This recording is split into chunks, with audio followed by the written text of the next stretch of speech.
Here in Singapore, pre-packed drinks will soon have clear, front-of-pack labels outlining their sugar content.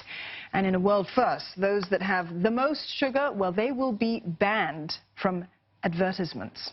Singapore's Health Ministry introduced the two measures today as part of its war on diabetes, a condition that's expected to take a heavy toll on the country's aging population.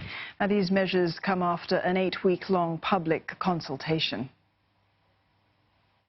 Taken together, the two measures that we will be introducing seek to shift demand and consumption pattern towards the healthier options. With advances in food technology, on top of everything else, I'm confident that companies can reformulate their products to healthier SSBs. The government, of course, will continue to support the industry in their reformulation efforts through grants and incentives, and will provide the industry with sufficient time as well to reformulate the products before these measures kick in.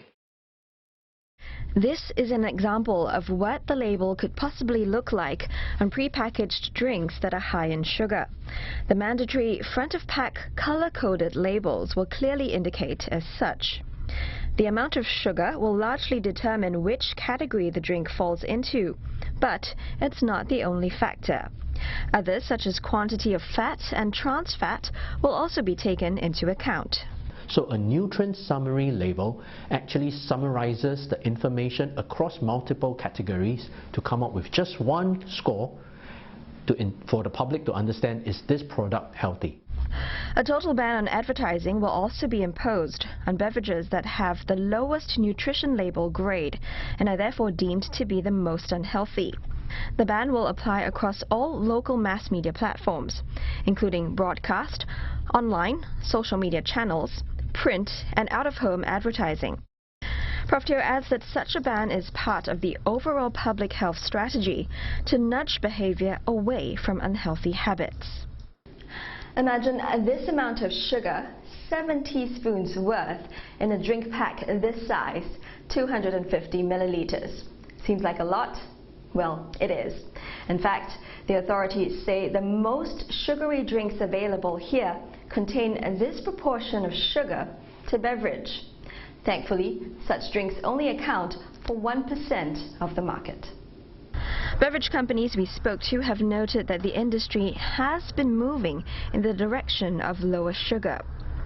Pokka International says more than 50% of its products are already in the healthier choice category. Ultimately, we'll be prepared to look at phasing out the so-called higher sugar, but those are very small part of our business at the moment. As for those products, juices, which is a bit more challenging because it's natural fruit sugars, our R&D team is constantly working on it to try to reformulate. F&N says it has made a concerted effort to reduce the sugar content of its beverages and dairy products, with 80% of its beverage sales in Singapore contributed by healthier choice products.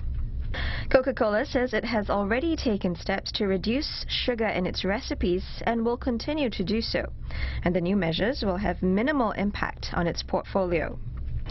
Over the next few months, the Health Ministry and the Health Promotion Board will conduct consumer focus group discussions on the design of the label, as well as gather feedback from beverage manufacturers and the advertising industry on how the two measures can be implemented.